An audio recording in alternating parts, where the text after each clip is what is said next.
जय हिंद साथियों। आज हम पढ़ेंगे एनालिटिक फंक्शन। एनालिटिक फंक्शन, कोई भी फंक्शन कब एनालिटिक होता है, जो हमें हायर फिजिक्स में पढ़ने को मिलेगा। हायर फिजिक्स में पढ़ने को मिलेगा जो हमारी एक बहुत बुक है मैथमेटिकल फिजिक्स, उसमें उसका ये टॉपिक है एनालिटिक फिजिक्स। मैथमेटिकल फिजिक्स का कॉन्सेप्ट है जो है एनालिटिक फंक्शन। कोई भी फंक्शन कब होगा एनालिटिक। जैसे फर्स्ट कंडीशन दी है, a function said to be analytic at a point of it is a differentiable everywhere some neighbourhood of that point. यानी कि कोई भी फंक्शन जब एनालिटिक होगा जब उसके नेबरहुड के कोई पॉइंट है, जब एनालिटिक होगा जब इस पॉइंट के नेबरहुड में सभी पॉइंट, आजू बाजू के सभी पॉइंट क्या होंगे, डिफरेंशिएबल। क्योंकि इस पॉइंट के पर्टिकुलर इधर के आजू बाजू के सभी पॉइंट क्या होने चाहिए, डिफरेंशिएबल। तब क्या होगा, वह फंक्शन क्या कहलाएगा, analytic function. Analytic function. Second condition हमसे क्या कह रहा है, a function is analytic in a domain if it is analytic every point of the domain. अगर कोई डोमेन है, डोमेन तो एक पूरा सेट हो जाएगा। जैसे कोई ये हमारा डोमेन है, ये डोमेन है, इसमें कई सारे नेबरहुड होंगे। अब नेबरहुड होंगे, इस डोमेन के सारे नेबरहुड क्या होने चाहिए, एनालिटिक। सारे नेबरहुड यानी कि एनालिटिक होने चाहिए। नेबरहुड के सभी पॉइंट क्या होने चाहिए, एनालिटिक होने चाहिए। फिर अगली है, if analytic every point is a complex plane. अगर कोई भी कॉम्प्लेक्स प्लेन है तो उसे हम क्या बोलेंगे, इंटायर फंक्शन। अगर कोई कॉम्प्लेक्स प्लेन, जैसे कॉम्प्लेक्स प्लेन कौन सा होगा, जिसमें रियल एक्सेस हो और इमेजिनरी एक्सेस हो, रियल एक्सेस और इमेजिनरी एक्सेस हो, वो अगर ऐसा प्लेन है तो क्या होगा, कॉम्प्लेक्स प्लेन। जैसे यहाँ पर कोई है पर्टिकुलर पॉइंट पर, यहाँ पर अगर एनालिटिक है, डिफरेंशिएबल है, इसके सारे आजू बाजू के पॉइंट अगर डिफरेंशिएबल हैं तो वो क्या कहलाएगा, एनालिटिक। अगर ये पॉइंट नहीं डिफरेंशिएबल है तो ये एनालिटिक नहीं कहलाएगा। अगला है, a function is analytic in a domain D and only if it function has continuous particles that satisfy the CR equation, Cauchy Riemann equation for all point in D. Domain के सभी point क्या करने चाहिए, CR equation को satisfy करने चाहिए। अगर CR equation को सेटिस्फाई नहीं कर रहे हैं तो वह फंक्शन कैसा है, एनालिटिक नहीं है, एनालिटिक नहीं है। अब आओ पहले हम कुछ एग्जाम्पल से समझते हैं। जैसे हमारे पास दिया हुआ एग्जाम्पल हो, अब CR इक्वेशन है, del u upon del x is equal to del v upon del y and del u upon del y किसके बराबर होना चाहिए, minus del v upon del x. Example लेते हैं। पहला एग्जाम्पल है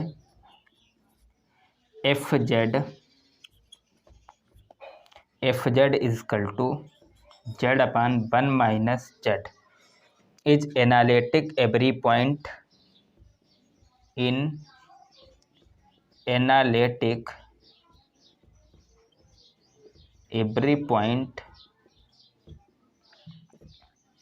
इन एक्सेप्टेड जेड एट 1। यानी कि क्या कह रहा है, जेड इजकल टू 1 को छोड़कर सारे पॉइंटों पर यह क्या होगा, एनालिटिक। क्योंकि अगर हम यहाँ पर 1 रखेंगे तो यह डिनोमिनेटर में 0 हो जाएगा, जो नॉट डिफाइंड हो जाएगा, तो यह कैसा हो जाएगा, यह एनालिटिक यहाँ पर नहीं होगा। और सेकंड एग्जाम्पल है हमारा f z is equal to z square. अगर ऐसा कोई फंक्शन दिया हो, f z square z cube या ऐसा कुछ दिया हो, f z is equal to z square plus 3z, ऐसा अगर फंक्शन दिया हो, यह फंक्शन कैसा होगा, हमारा एनालिटिक। ऐसे फंक्शन जो हमारे दिए हुए होंगे वो हमारे कैसे होंगे, एनालिटिक फंक्शन। और एफ जेड किसका फंक्शन होता है, एफ जेड फंक्शन होता है u प्लस आइटा बी का, यू प्लस आईटा बी का। जेड फंक्शन हमारा होता है यक्स प्लस आईटा बाई। ये हमारे पास इसके और रियल होते हैं और ये इमेजिनरी हमारा पार्ट होता है। यू क्या है, यू हमारा एक्स और वाई का फंक्शन है, बी भी हमारा क्या है, एक्स और वाई का फंक्शन है। अब आते हैं अगले एग्जाम्पल पर। अगला एग्जाम्पल देखते हैं।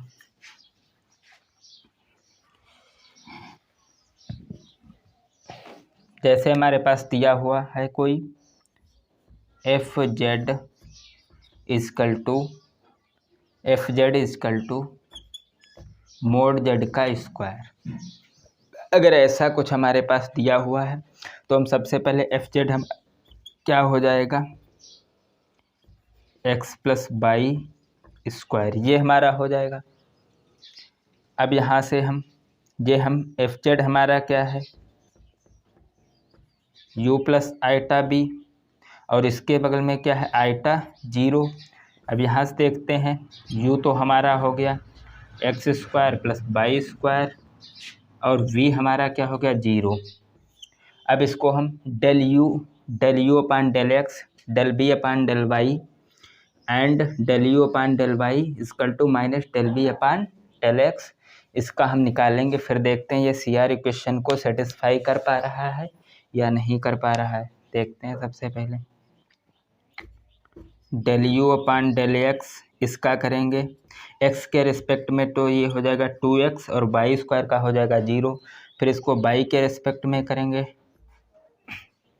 Del u upon del y equal to ये हो जाएगा 2y, और इसको ये तो हमारा हो जाएगा del v upon del x equal to 0, del v upon del y equal to 0। ये हमारा क्या है, सी आर इक्वेशन को सेटिस्फाई कर रहा है। और चेक करते हैं del u upon del x equal to del v upon del y and del v upon del y equal to del u upon del y equal to minus del v upon del x.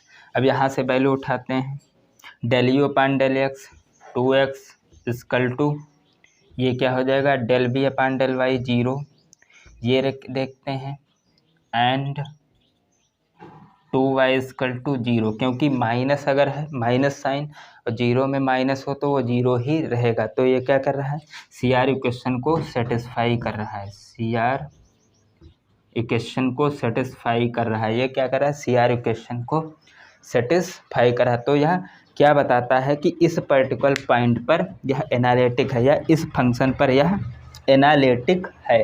ये नहीं बता रहा कि वो neighbourhood के सभी पॉइंटों पर analytic है या इस पर्टिकुलर पॉइंट पर एनालिटिक है। यह बता रहा है कि सी आर इक्वेशन अगर सेटिस्फाई है तो हम देखेंगे अब इसके सारे आजू बाजू के पॉइंट देखेंगे।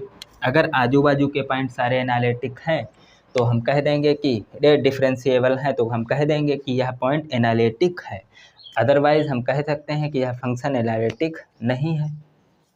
अब यह तो सी आर इक्वेशन सेटिस्फाई है। अब देखते हैं कॉम्प्लेक्स प्लेन है। अगर यहाँ पर देखते हैं इस पर्टिकुलर पॉइंट पर देखते हैं, मान लो यहाँ पर इस पॉइंट पर अगर एनालिटिक है तो उसके आजू बाजू पॉइंट पर, ये पॉइंट पर एनालिटिक, इस पर और ये छूट रहे हैं,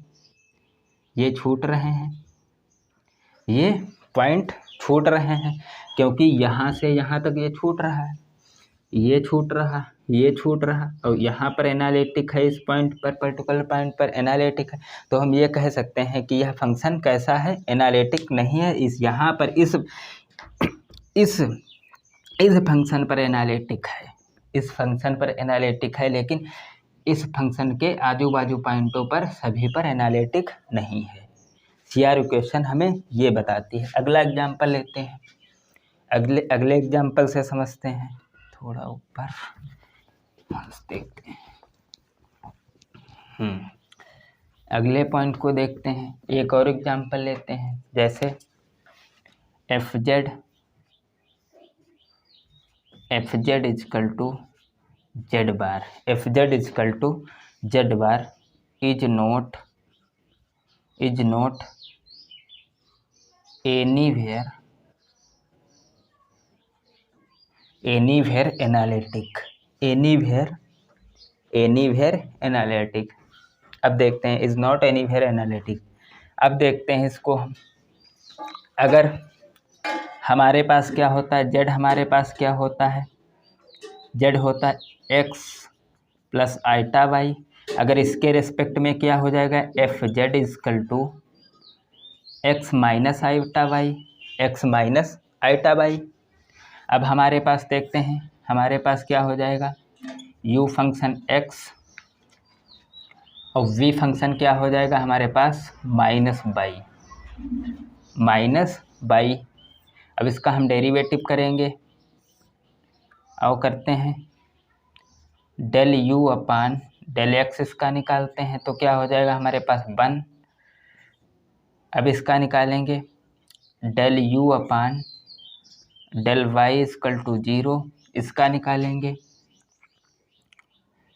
del v upon del x is equal to 0, del v upon del y is equal to -1 हो जाएगा। अब देखते हैं सी आर इक्वेशन सेटिस्फाई कर रहा है, नहीं कर रहा। देखो इधर del u upon del x does not equal del v upon del y, क्योंकि ये प्लस का है ये माइनस का है, del v upon del y, यही कंडीशन नहीं सेटिस्फाई कर रही है तो हम इसे कह देंगे कि सी आर इक्वेशन सेटिस्फाई नहीं कर रही, यह फंक्शन इस पर्टिकुलर पॉइंट पर एनालिटिक नहीं है, इस पॉइंट पर एनालिटिक नहीं है, क्योंकि हमारे पास क्या दी हुई है condition, a function is analytic in a domain D and only if function has continuous particle the satisfy C R equation for all point. यानी कि क्या कह रहा है कि सभी पॉइंटों पर वह कहना सी आर इक्वेशन सेटिस्फाई होनी चाहिए।